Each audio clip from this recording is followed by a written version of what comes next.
अखण्डमण्डलाकारं व्याप्तं येन चराचरं तत्पदं दर्शितं येन तस्मै श्रीगुरुवे नमः। गुरु ब्रह्मा गुरु विष्णु गुरुदेव महेश्वर गुरुरेव परं ब्रह्म तस्मै श्रीगुरुवे नमः। नमः ऐं गुरुवे नमः। गुरु कृपा ही केवलम। गुरुदेवेर चरणे प्रणाम जानिए অনুষ্ঠান শুরু করলাম। নমস্কার, আমি জয় শাস্ত্রী বলছি। আজকের যে টোটকাটি আপনাদের কাছে দেব, আপনারা নিজেরাই নিজেদের বিচার করতে পারবেন যে আপনার কোন গ্রহ খারাপ যাচ্ছে। প্রথম কথা বলবো, আপনার যদি রবি গ্রহ খারাপ থাকে তাহলে আপনি দেখবেন আপনার সাথে বাবার সাথে তর্কাতর্কির জায়গা চলে আসছে। অর্থাৎ বাবার সঙ্গে তর্কে জড়াবেন না যদি আপনার রবি গ্রহ ভালো করতে হয়। রবি গ্রহ খারাপ থাকলে আপনি বাবার সাথে তর্কে জড়িয়ে যাবেন। যদি আপনি দেখেন আপনি মায়ের সাথে সম্পর্ক দূষণ হচ্ছে, তাহলে জানবেন আপনার চন্দ্র গ্রহ খারাপ আছে।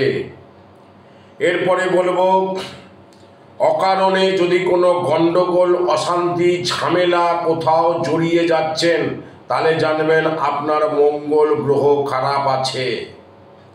এরপরে বলবো,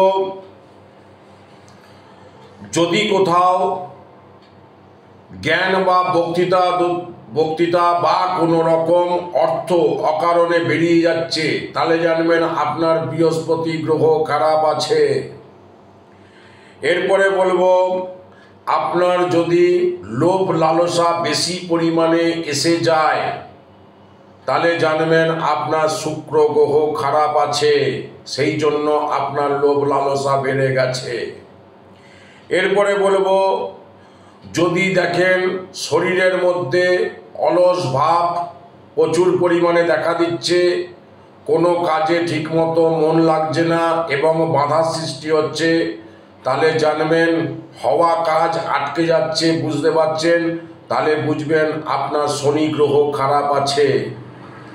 এরপরে যেটা বলবো, আপনি যদি প্রচুর পরিমাণে ড্রিঙ্কস অর্থাৎ মাদকাসক্ত হয়ে পড়েন বা কোনো নেশা ভান প্রচুর পরিমাণে করে ফেলেন, তাহলে আপনি বুঝবেন যে আপনার রাহু গ্রহ খারাপ আছে।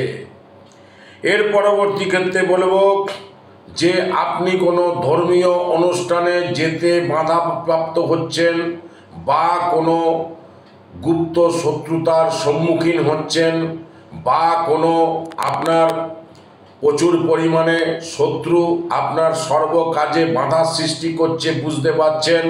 তাহলে জানবেন আপনার কেতু গ্রহ খারাপ আছে।